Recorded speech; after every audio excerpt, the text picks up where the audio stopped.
And then there's the other type of movie star who is so beautiful, so remote, so mysterious that they are almost this sort of untouchable icon. And I think Garbo was the definition of that. She really was the untouchable goddess of all time. Garbo was Hollywood's biggest star at her height in the 30s.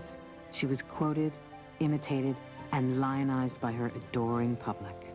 Ed hates anything that keeps him from going to the movies every night. I guess I'm what's called a Garbo widow. She was otherworldly, but audiences felt they knew her and knew what she desired most. Well? I want to be alone. I want to be alone. We want to be alone. Today, all day, I felt so alone. By next spring, I shall probably be quite alone. You want to be alone, comrade? No. She played in impossible love stories, and she was always punished for her passion. I'm so happy. Oh, I'm so happy. No one can be so happy without being punished. I will be punished, and I should be punished. We'll be punished. Punished? For being so happy. Oh, I knew I was too happy. She was right. Garbo always seemed to know the worst was yet to come. We're delighted to have Greta Garbo suffer and die on our behalf. It seems to be very satisfying. So she represents something that is so unusual that it almost has to be hurt. It almost has to be killed. It's really jumping into the fire pit for us, and we really have to see a creature like that cannot pass through a story in an ordinary way.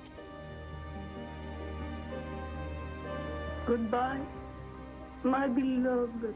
Oh, you sound so tragic. Well, the love goddess really doesn't exist today, and it's interesting why. One of the things, of course, if you look at the whole studio apparatus and the lighting of these women, I mean, part of the thing is their persona, but the etherealism partly comes from that key lighting that singles them out and just as a holy shrine. And now you don't have that lighting, you don't have the wardrobe. You have people like Michelle Pfeiffer, who's a knockout, and you would never think of as a love goddess. She wants to be a real person. If I wanted a man in my life, I wouldn't have bought a VCR. I can't even work. And so that's the lesson we've learned, that, okay, it's great to have all these men in love with you, but then what happens next? You know, you want to go get a life. Not me. I'll take having all the men in love with me, thank you very much. But that's why I love the movies. There's something for everyone, no matter what mood you're in. Women in the movies today can get in there with the big boys and hold their own for 2 hours without ever apologizing for it in the end. And audiences expect nothing less. Today, there's no proper place for a woman. She can be anywhere she wants to be, including behind the scenes, telling her own story. The movies show us what's possible.